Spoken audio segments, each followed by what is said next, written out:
What's going on, everybody? It's your boy Zoe with No Days Off DFS here to bring you another NBA slate breakdown for, once again, we got a big 11-game slate. We're going from big, small, and I think tomorrow's like a medium-ish day. So nonetheless, it's the NBA. You already know what time it is. We're going to go ahead and we're going to break this down. We're going to get some thoughts, some process, and go over some things that we can take advantage of, hopefully, and win us some money. Last night was not a bad slate at all. Actually was to me pretty decent, pretty good. We had some pretty good calls, pretty good plays. If you guys are new here and you guys have not done so already, make sure you guys check the links down in the description below so the way you guys can join up with the Patreon. On the Patreon, I dropped my player pool, my cores, all that stuff up there on site. Unfortunately, I can't pull it up right now because my link is not working for my Patreon, but pulling it up, looking at it. Last night, Tyrese Maxey, core, and the kid went off. Even put inside my little notes and stuff like that was the fact about Damian Lillard, who went off in his Bucks debut. And I'm going to read it to you verbatim, exactly what I wrote in there for Dame. Hate the price, but everyone might hate it too. So he's a great GPP play. And sure enough, if you had Dame over Giannis over Embiid, you smacked last night. I think that Dame honestly went out there and reminded us that, hey, I'm Dame motherfucking Dollar. Don't forget who I am. I may be on another team. You think I'm paired up, super team, so on and so forth. But he went out there and he balled, and he showed why that trade was actually really good for the Bucks. Not that he's great on the defensive side, which I think we're actually going to see that in certain matchups as the year goes on, things like that. But for him going out there balling the way he did, still showing that he can lead an offense, go out there, score. He definitely did that, and they definitely loved every second of it. I had KD for core play, of course. That was kind of a no-brainer out there. No Booker, no Beal. He went out there, he smacked it his thing, and then D'Angelo Russell went right back to the wagon. Austin Reeves didn't have the good game. I'm gonna be high on Russell all year, and as long as Russell's price is in the right range, I will probably go to Russell over Reed any point in time. And then even though I was looking at it, I thought about it. That boy Gabe Vincent. And I ended up actually playing him too. Value guard off the bench. If you feel D'Lo or Reeve underperforms, go to Gabe.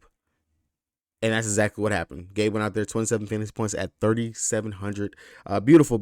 Some really good value, some really good call-outs that I had inside the player pool and the sheet. And hopefully we keep that rolling on today. So definitely if you guys are looking for that, I've already posted prop plays for today. That's already up on site. Stuff that gets bumped left and right. I will be posting my Flex Friday slip. I've already posted a full underdog slip for today. So as more props and stuff come out, more things pop up, I will be adding more plays for today's slate. Didn't do too bad yesterday, actually, on the NBA. Looked really well. And then also full swept for our NHL. That fully swept. I had 3 plays for NHL. Diggs, 7 receptions. Kincaid, 10 fantasy points. And Baker to go for over 33.5 pass attempts. All 3 of those, they cashed, no problem. Looking at the NBA, what I had 1, 2, 3, 4, 5, 6, 7, 8. 8 plays for the NBA. Out of those 8, only 2 of those missed. And that was D'Lo. If you took his points and assists, that hooked. But if you took his PRA, that definitely had hit. And then Giannis, if he didn't have so many damn turnovers, would have smacked his 50 fantasy point line because he got there in the second half, but he had 7 turnovers. I want to say he ended with like 48 or something fantasy points, so that really killed it. But everyone else smashed, killed that, and hockey is hockey. I might just stop betting on hockey, man. Finding out that players are gambling on themselves and things like that, it's been just the worst whenever it comes down to hockey. But all right, that's enough. So going ahead, I guess we can go ahead and look at tonight, look at some things. Of course, looking over at RotoWire, we can look at the starting lineups, expect to start lineups, the players that are going to be out, things like that, so we can make sure we're up to date on the news. Definitely one things I would advise for you guys to do whenever you're trying to get a big picture in regards to looking at the slate. One of the things that I do like that RotoGrinders that they have is this first look thing. They do this normally for all slates, especially the big slates, but it'll give you an idea of what's going on in regards to the game totals, the spreads for each team. So you're not having to look straight through Vegas and just trying to see all the numbers. I really don't worry too much about the colors, but if you want to pay attention to, you want to see everything all colorful and all the other crap, you can definitely look and pay attention to that. But this right here, it also gives you a pretty good idea in regards to who's starting and their usage. I love looking at usage rates, especially for the NBA, because we already know usage and minutes are everything when it comes down to it. And really cool that they actually even have the DraftKings fantasy points per minute that these players are giving us. I really do find that stuff really interesting, and it definitely helps whenever it comes down to trying to build the most optimal and best lineup that we can actually get. But all right, hopping straight into things, we got the Denver Nuggets taking on the Memphis Grizzlies. Looking at that total for that game, looks like we were looking at a 225 total. Not a bad total, pretty mid for the NBA. For the Denver Nuggets, no one really important for their starters or anything being out. And then for the Memphis Grizzlies, we already know they're without Ja, Luke Kennard, Brandon Clark, and Aldama. Aldama is also out. So going over here, let's go ahead and let's break this down. Before we get like fully into the breakdown, I will mention that since of course it's 11 games, this video will be a little bit longer. So hopefully you guys can bear with me. I'm gonna try to speed through it as quick as I can, just really just hitting stuff as it comes down to it. All right, starting over here with the Denver Nuggets. The Joker, he is literally the highest price center on the slate, of course, as you expect. Price more to where he should have been on the first slate, 11.6. Don't mind it, of course. If you can get there, you can get there. He has pretty safety in regards to cash games. If you can go ahead and you get up to Joker, besides the Joker, Luka Doncic, both of those are like your safe plays that normally they can get there for you. But I don't think that he's necessarily, of course, we have some better centers that are in some good spots. They don't have the highest ceiling as what Joker has. Don't get it wrong. He does have a very high ceiling. But in regards to price, you don't have to get there. But if there's enough value on the slate for us to get there, you definitely can go ahead and play Joker. Outside of that, of course, Jamal Murray, Eric Gordon, Michael Porter Jr., Kentavious Caldwell-Pope, all these guys definitely in play. I really do like the price still for Jamal Murray. He's under 8K. I will continuously go there. He didn't have the best shooting night in that first game. Of course, game logs have not updated in regards to DraftKings yet, but didn't have the best shooting night out there. Oh, it actually did update finally. Okay. Didn't have the best shooting night out there. 8 of 13. In regards to it, would expect more shots for him. 3 of 5 from 3. That's pretty good. Definitely was involved. 35.5 fantasy points at 7.5. So really don't mind going there to him. Again, of course, yeah, he's going to be dealing with Marcus Smart, defense, Desmond Bane. Not too scared or worried about any of those guys. And then Aaron Gordon, Michael Porter Jr. Really, Michael Porter Jr. was worried about his minutes. He went out there, he played 30 minutes, which was actually kind of surprising to me. Didn't expect him to fully go out there and play that many minutes, first game wise, but looked good in the time that he was out there, was knocking down a shot, rebounded hella great, really good. Definitely don't mind going down there to him if you actually land there. And then the same thing for Aaron Gordon, not the sexiest name in the world, but kid went out there and he balled out, dropped 37.8 fantasy points in that first game. So don't mind that. KCP, not a must. If anything, if you land there, it's not a bad play. If you want to get something from this game, I don't feel like you have to necessarily prioritize anyone specifically from this game, considering it is a big game. You're gonna have to actually like slash in regards to what you actually want. Outside of that, not really gonna mess with anyone else from this. You could take a shot on Braum if you want to, if you need that value, but other than that, not gonna go there. Desmond Bane, Jaren Jackson Jr., Marcus Smart, Tillman, 1, 2, 3, 4, and then who else is there? Last starter. That's gonna be Zaire. Zaire is going to be the last one. Zaire sitting at 4K. I really don't mind that for Zaire Williams. I do like that. Pretty good player. Goes out there. He knows his role. Can knock down some shots. Play some pretty good defense. That's all right. But we already know this is going to be the Desmond Bane and Jaren Jackson Jr. show. And if we know anything, we know guards. They can go out there. They can ball out. And Desmond Bane, if he gets hot, if he's cooking, we know he is going to knock down several threes while he's out there. Shot 5 of 10 from 3 in the last game, 11 for 22 shots. Without Ja Morant being out there, Desmond Bane is going to be chucking. It's going to be between him and Jaren Jackson Jr. I will be fading Jaren Jackson Jr. here in the spot. I understand he is cheaper than Desmond Bane, but the matchup going up against the Denver Nuggets, he does not have the greatest game log going up against the Nuggets at all throughout his career. I'm not going to mess with that. He's had one game where he actually popped off one, and that was like 2 years ago. I'm not going to mess with that. Desmond Bane, I would rather play him over Jaren Jackson Jr. if I am choosing between the two main guys over here for the Denver Nuggets. I mean, for the Memphis Grizzlies. Xavier told me I don't expect another 48 pop-off game. Let's realize they were playing against the Pelicans. Jonas Valanciunas, easy for him to go out there. Did his thing. Pat on the back. Good job. But we just seen that Tillman, he is no Anthony Davis, and they shut down Anthony Davis in that game. The Joker had his way out there. Not going to really mess with any of the bigs over here for the Memphis Grizzlies. Really just feel like it's going to be Desmond Bane. If you want to take a flyer on Zaire, that'll probably be it right there from that game. Detroit taking on the Charlotte Hornets. Looking at them, Bogdanovich, Livers, Morris, they are all still out. And then for the Charlotte Hornets, Book Knight, Bridges, where I know he's going to be out for a minute. Martin, Nikina, and McGowan's, all those guys are going to be out. This game right here, I really do have a lot of interest in. Looking at it, it is a 225 total. Really would expect it to be a bit higher of the total. It is a 4-point spread in favor of the Charlotte Hornets, which I'm actually shocked considering that the Detroit Pistons actually went toe-to-toe with the Miami Heat. They stayed in that game. I see no reason why they're not going to be able to do much of the same here in this position and spot. Really feel like this is going to be a better game environment. We already know Charlotte, they have nothing truly to play for. I know they're going to actually try, but they look abysmal out there. Granted, it was going up against the Atlanta Hawks. They came back and won that game, but still, they play lackluster defense. Lackluster. And Kate Cunningham, straight out the gate at 8-8, my favorite play, best play to me. I'm gonna let you guys know he is my core play for the day. I will be playing Cade Cunningham today on the slate. The usage rate that this man had from that first game, I want to say, what was it, like a 34 usage rate in that game, and practically went out there, could have dropped a triple-double, dropped a 51.8 fantasy points, 30 points, 9 assists, 3 rebounds. Going up against the Charlotte Hornets, I will take that all day, every day, especially with that usage and knowing that Cade is back. He is fully healthy. 27 shot attempts. I love that. Definitely will be going right back to Cade. Just honestly, who's going to actually defend him? You're going to tell me Gordon Hayward's going to go out there and try to do his best. Brandon Miller is going to come out there, try to do a little bit something. PJ Washington, no, not going to worry about it. He should be able to bully. He is a 6'8", 6'9" guard. Point guard out there, and he should definitely just dominate in this position spot. Love it right here for him.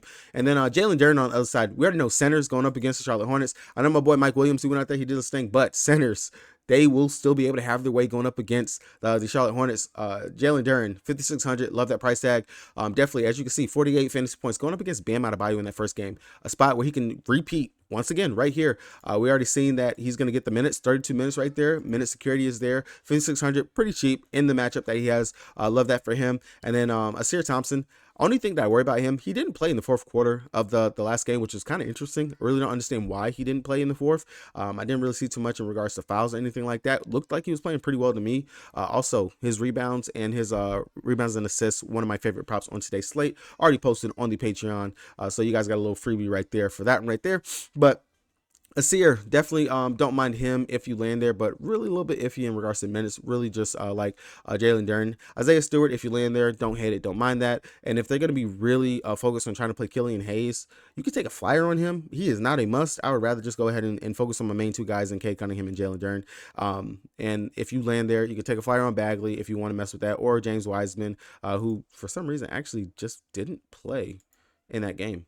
Really interesting coach's decision. So maybe between him and Bagley and Wiseman might be a little bit of a GPP-ish, like you might get screwed over in regards to that right there. Going over to the Charlotte Hornets side, if you want to, you really don't have to, but LaMelo Ball, Terry Rozier, we already know these two are going to be your main two guards that you want to go to. I do like Terry, of course, as always, like I said, the production that Terry Rozier can give us in regards to his defensive stats that he can put up, and on top of, he's going to have the ball in his hand, he can get the assists, he can rebound as well, just as much as LaMelo. Do like that, especially for the savings that you can get. LaMelo, he even came out and said he didn't have the best start to the game. He only played 31 minutes. I want to say they're trying to keep his minutes around 30-ish to 35 minutes a game. That came out like late in the day. So interesting, but he will have a minute restriction. He had a minute restriction going into Wednesday. So be interesting to see if he'll have it again going into this game. If not, I don't mind running LaMelo Ball, but I will prefer Terry Rozier if I mess with anything. And then I will go right back to my boy, Big Mark Williams, out there again, just smashed at low ownership in that last game. 30 minutes, went out there, 13 points, 15 rebounds, pulling them down left and right, up and down. I really do like that. Him going up against Duren, I don't hate the matchup at all. And if you can get his rebounds, if they put his rebounds at like 7.58, I would definitely be smashing, taking over on that again here on the slate. Outside of that, I never like playing Gordon Hayward, but if you land there, it's not the sexiest thing, kind of like Aaron Gordon. You can go there. Not going to mess with the rookie. Really, not gonna mess with that. Not gonna mess with anyone else over here for the Hornets. Really, it's just gonna be Lonzo, Terry, and Mark Williams if I mess with anything over here, and Gordon Hayward in GPPs. Going over to the Miami Heat, taking on the Boston Celtics. In this game, we're sitting with a beautiful 217 total. So this is gonna be one of the lower totals on the slate. Now, I will say, looking at it, what do we got? Looks like Miami should be getting some players back. Boston, they have no one on their injury report. For me, Miami, I don't necessarily like anybody except for Tyler Hero, since he is still priced at that 6'6" price tag. If you can go out here, get hot, knock down his threes. He shot 1 of 10 in the first quarter for them last game, and still went out there, put up a reasonable 29 fantasy points. I don't hate it. Jimmy Butler, he's back. We already know the usage and everything that Jimmy's going to have at 8.5. That is a little bit low for Jimmy Butler and what he can actually go out there and do. Granted, you are going up against a very good defensive Legit, probably one of the better defensive starting five in the league in Boston with who they are rolling out there. I don't mind Jimmy, but he's not a must play. We already know that Jimmy does get up and play for these type of matchups, so you can definitely go to Jimmy, but he is not a must. Outside of that, really not even gonna mess with Bam on the slate. Nothing too sexy or too pretty over here for Miami. Over here for Boston, Tatum, Porzingis, Jaylen Brown, Drew Holiday. I'll tell you right now, Jaylen Brown did not have the best game in that first game. GPP play, definitely can see him going out here trying to bounce back and seeing Boston try to get him involved. Outside of that, Kristaps Porzingis, best play to me still over here, 8,300. We just seen that my boy, who was it? Jalen Jordan went out there, smashed in this position spot. I'll go right to KP. Love it. 8,300 price tag. Probably the easiest and best way to get anybody from this game and from this position. That's mispriced in my eyes, because I do think KP should be probably more towards the 9K range. So we still have a little bit of wiggle room before he actually gets up there to that position spot. Outside of that, you can still always go down here to Derek White, Drew Holiday. We're in no White. Defensive upside. Definitely can see him trying to lock down Hero, maybe get some blocks, some steals. We know that Hero and Lowry, they can turn the ball over quite a bit. That will definitely rack up and can get there. With the 1K savings that you're going to tell me I can get for one of these starting guards for Boston, I will take that in Derek White all day, every day. And we do know that he does handle the ball quite a bit and can get those peripheral stats. Outside of that, it's really just the starters right there for Boston. Nothing else that you really need to worry about or focus on in that game. Going over here next, we got the Atlanta Hawks taking on the New York Knicks. 229 total, one of the better and higher totals on the slate for the lineups that we got. No news for either team except for that Wesley Matthews is going to be out for Atlanta. Starting on the New York side, Julius Randle, Jalen Brunson, RJ Barrett. We know that this is the trio, the top three for these guys out here. I think this is definitely a game that we could probably go to Brunson, and this could be his bounce back, his Brunson debut game that we can actually have for him going up against Atlanta Hawks, where no Trae Young doesn't play the best defense in the world. And you can go out there and have your way with DeJounte Murray as well. Don't mind Brunson at the 7,500 price tag. That is in the mid-tier range in regards to guards that you can actually get to. Really do actually like that price tag for him. And then if you want to go and chase the quick game, go out there and go ahead and chase quickly. I know he's going to get the minutes. They love him. It's going to be between him, Quentin Grimes, in regards to rotating in between him, Quentin Grimes, Josh Hart. Let me correct myself. Him, Quentin Grimes, Josh Hart, and Dante DiVincenzo in regards to that two guard position. But if Quick is on and he's actually shooting very well, we already know Tibbs is going to go ahead and give him the run. Shot 7 of 11, 5 for 7 from 3. I'm not going to say he's not going to go out here and do that again, but temper your expectations. I wouldn't expect another 41 fantasy point game from him. At 5,400, that is very nice. That is a really good mid-tier range. I don't mind going to that at all. But for me, of course, the main trio that you're going to look at is, of course, Randall, Brunson, and RJ Barrett. I will be more focused on Jalen Brunson out here, 3,400, 34.3 fantasy points in that last game that they played in that first game, 7,500. I like that. I'll take that all day, every day. And then Julius Randle actually has a pretty good matchup going up against the Atlanta Hawks. Down there for what they have in regards to Clint Capella, Jones, DeAndre Hunter. He should be able to go out there and actually have his way in this position spot. Don't mind either one of those guys. And then, of course, we already know that RJ Barrett, he's always and will be the GPP play between the starters if you're looking that way. But I will say I really do like Julius Randle for the spot. I know don't pay attention to the DraftKings crap, but if you pay attention in this first game, granted going up against Boston, he shot 5 of 22 and still dropped 45.25 fantasy points. This is a really great matchup for him here going up against the Atlanta Hawks, who I really just feel like he's mispriced and people might not even pay attention to it. But yeah, Julius Randle, really great spot for him. Really do actually like that for him here in this position spot. Will be looking to go back to him here. And then, of course, Jalen Brunson, I like this price tag for him as well as another play. Going over to the Atlanta Hawks side, nobody really truly sticks out for me. Trae Young, 37.8 in that first game, 9,200. I know that he has beef with New York. He definitely goes there. He tries to show off, whatever, so on and so forth. Don't mind it, but I will say I do like the addition that they have of Sadiq Bey at 5K. I will, between him and Johnson and DeAndre Hunter, they're all rotating their minutes and their time out there. But looks like they're actually going to get Bogdan back. So maybe, I don't know. Still, Sadiq Bey, Johnson, don't mind and Hunter, the rotation between these guys. I wouldn't mind taking a flyer on one of those guys if you landed there or if you needed someone cheap in this range to go with. I wouldn't mind taking one of those guys, but they're not a must. I would not focus I have to get this player, I have to play them. But definitely worth the look right here in this position and spot if you want to. But outside of that, I really have no interest in anybody from Atlanta. Going over here to my OKC Thunder, who I told y'all I told y'all, get ready for this. They gonna go out there and gonna play. Granted, OKC, we ran a very deep rotation. Deep rotation. And I'm gonna say that again. We're gonna do the same thing here in this spot. Nobody for the Thunder for me are truly in play.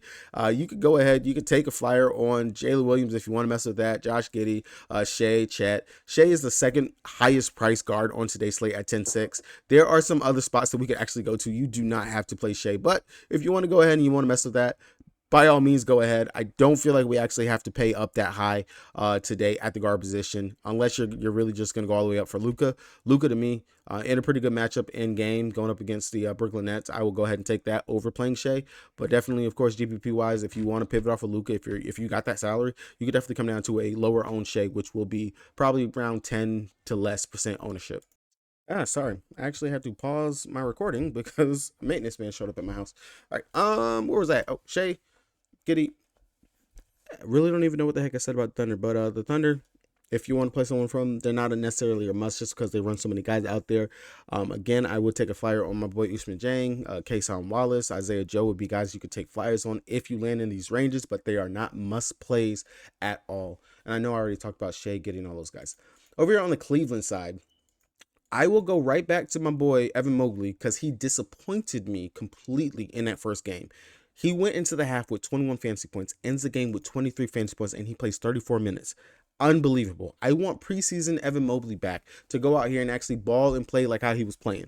Opposing bigs, they should be able to still go out here and have their way, even though we have Chet finally down there to help with some of the defense down there in the paint and be a rim protector. But still, Mobley, I know he can stretch the floor and should still be able to go out there and actually ball. Looking at it, Garland, he is questionable for Friday's game due to left hamstring strain. That'll be interesting. Now, they might hold him out since this is their first leg of a back-to-back, so definitely keep an eye on that. If he's going to be out, Karis LeVert probably will slide into the starting lineup. If you want to chase the Isaac Okoro 4,400, 37.5 fantasy point game, go ahead. Or the Max Strus 54 fantasy point game, go ahead and chase both of those. I don't mind Strus. I know that he will be able to still knock down shots, three-point shooter. The Thunder, we're not the greatest at defending the three-point line, so I don't mind taking a flyer on Strus. I do believe that he still will be able to get his shots off and will be able to get his. He's not going to have to worry about dealing with defense of Lou Dort. Dort's going to be mainly on Donovan Mitchell. Strus, he should be looking at probably, I'd say, a Josh Giddey type defense on him. And if you know anything, Giddey, he definitely struggles with getting over screens and things like that. Definitely can see Strus going out there, still being able to light it up. Wouldn't expect another 54 fantasy point game, but I do not mind Strus. And then Isaac Okoro, I have to see at least one more game of consistency before I even want to mess with that. If you guys actually watched ball last year, you should know about that one. Houston Rockets taking on the San Antonio Spurs. Looking at this one, we have a 228 total, so one of the more higher totals on the slate again. Looking at the news for this team right here, we have Tar Eason still out, Jack Landale, Victor Oladipo, and Graham are out for the respective teams. Coming over here, looking at them for the Rocket side, Freddie V, Şengün, don't mind going to the Şengün. Definitely a spot where he could possibly go out here and play a decent game. But Jabari Smith Jr., that's the one I want to focus on. Preseason, Jabari Smith Jr., this is kind of the same thing with like Evan Mobley. He went out there and he didn't do much, didn't do anything. And it's really disappointing considering the high hopes that we actually have or had for this dude coming into the season. I don't know about you guys, but I had very high hopes for what I was expecting to see from him. Just the usage, the aggression, the defense, all those things. None of that was there in that first game that they played. So hopefully this is definitely a spot where he can bounce back. You're going up against a young San Antonio Spurs team. Yes, they have a very big unit that they're rolling out there, but still, high total on the slate.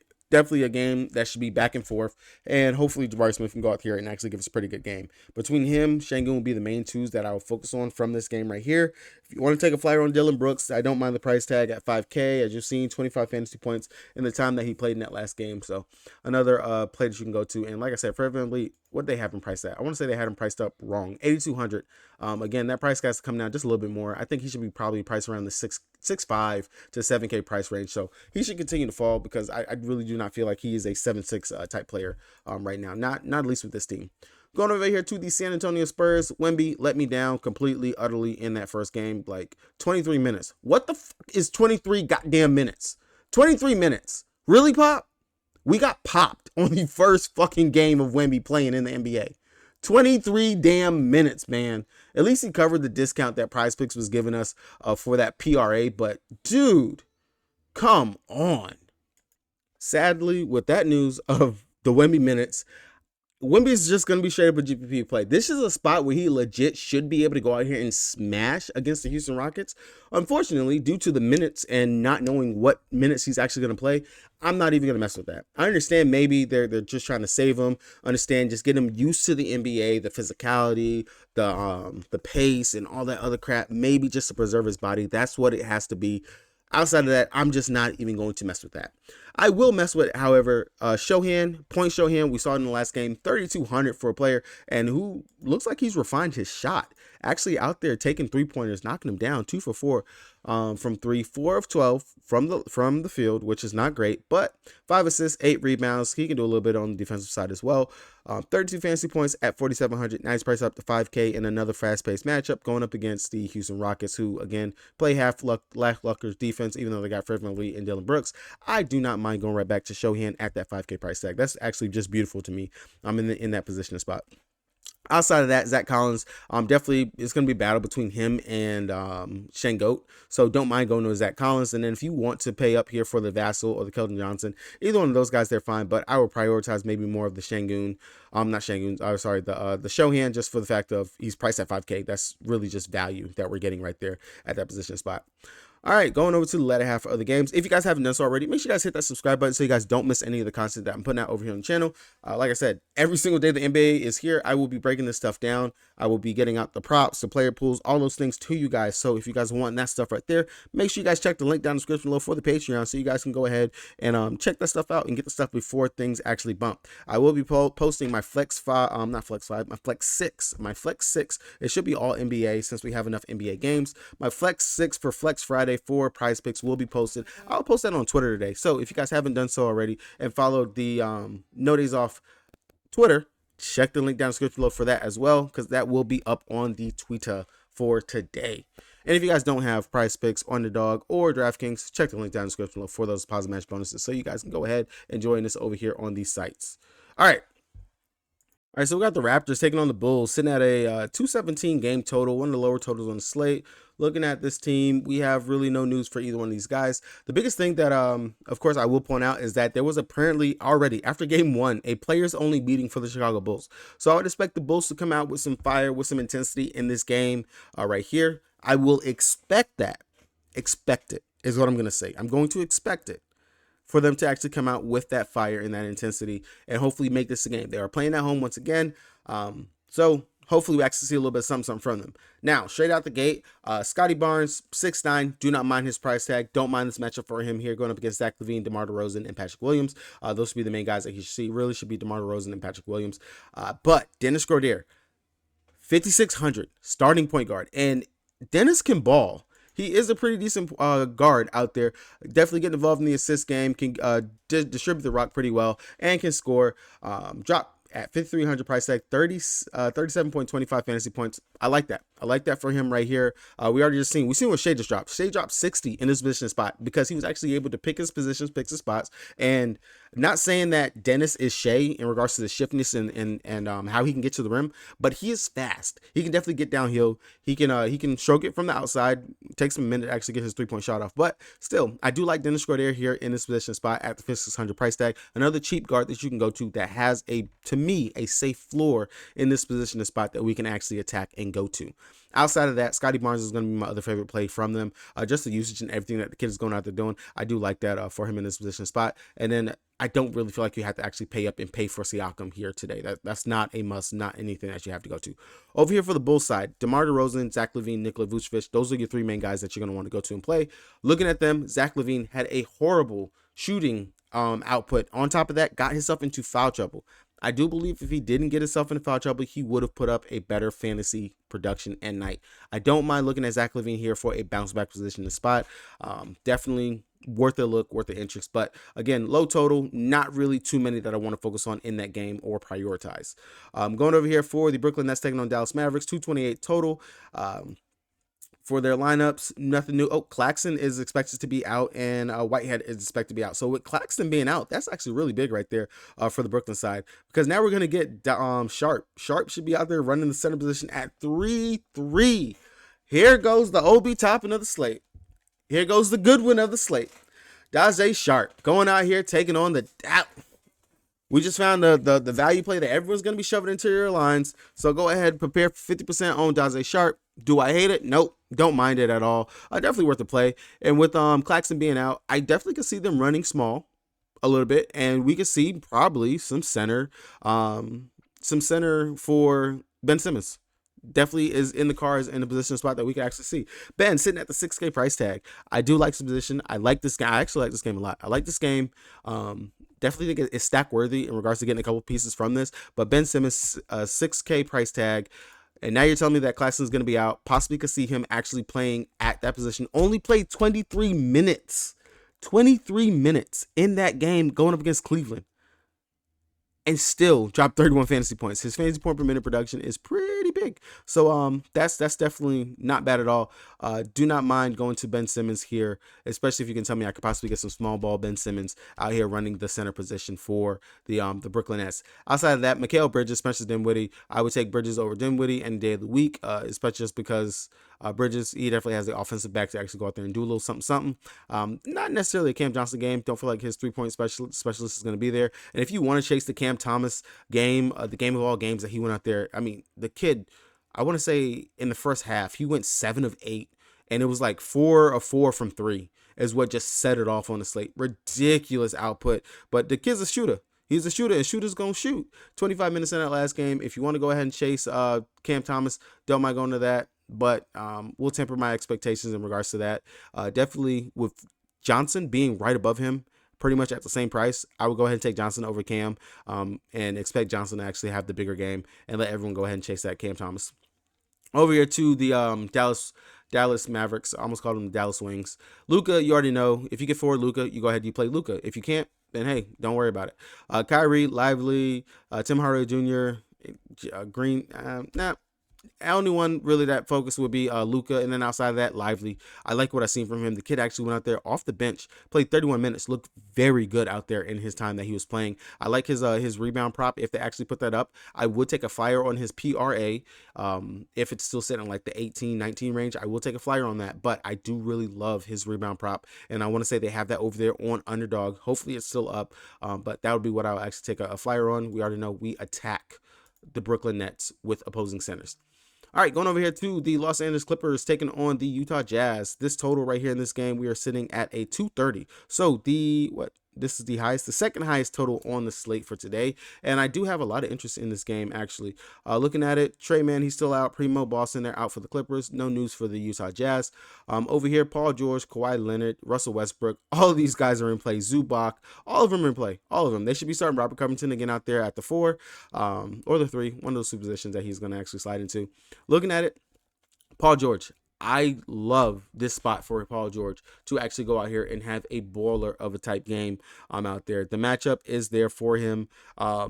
Last season, if we want to use last season stats and just going into it, Utah was given about roughly 32 to 35 fantasy points a game to opposing shooting guard starters, which is the position that Paul George is currently actually playing with this lineup and with this crew. Paul normally averages roughly close to about 45 to 50 fantasy points, as we've seen in that last game, and these high pace, these back and forth type games. And I'm going to ride the healthy Paul George train as long as I can before he's priced too high to where I don't want to mess with that. 9-1, I think it's pretty safe. It's okay. I will go ahead and take a gamble and a chance on that. Now, Kawhi Leonard sitting at the 8,900. The only reason why I will go to Paul is because everyone's going to look at, oh, Paul George, Kawhi Leonard. I can come down here and get the savings to Kawhi Leonard. Let me go ahead and just play Kawhi over Paul. I'm going to take my chances and go with Paul George just for the ownership. Definitely not saying Kawhi Leonard is not a bad play. He's a very good play right here in this position spot. 8,900, 200 less than Paul George. You can take either one of these studs. And then if you want to come down here and mess with my boy Russell Westbrook, sitting here at 7-2, as you can see, Russ is back. He is the GOAT. You can't tell a Thunder fan that he's not. But Mr. King of the triple-double, I like it. 29 minutes out there, shot efficiently. Hopefully he can continue to do that. 13 assists, 5 rebounds, 11 points, a double-double. Sign me up. Yes, I'll take it again. 7,200. So big 3 for the Clippers are definitely in play, but I will prioritize Paul George, Kawhi, and then Russell Westbrook in that order right there for me. I'm not gonna mess with Zubac. Decent matchup, but nothing that I feel like I have to run and go to for him on today. But definitely. Now on the other side, if we want to run something back, I don't mind Lauri Markkanen. I don't mind going out here to Clarkson. Either one of those two guys are definitely in play. Taylor Horn Tucker started out the game pretty hot and then just died. Nothing from the man, just completely disappeared from existence in the game. But for me, mainly it's going to be Larkinen and Clarkson. Walker Kessler, you can mess with that, but not really something that I feel like going to. And then outside of that, no one else is really of too much interest. Golden State Warriors taking on the Sacramento Kings, and if you guys have not watched, but these two teams, whenever they played, it's always been fireworks. 240 total, highest total on the slate, 3-point spread in favor of the Kings, which is actually really kind of shocking. Over here for the Warriors, Steph Curry, Klay Thompson, Chris Paul, Wiggins, Looney, Kuminga. Those are going to be your main guys that you're going to look to and go to. Green is still going to be out. I will go right back to Chris Paul, sitting at the 6'6" price tag.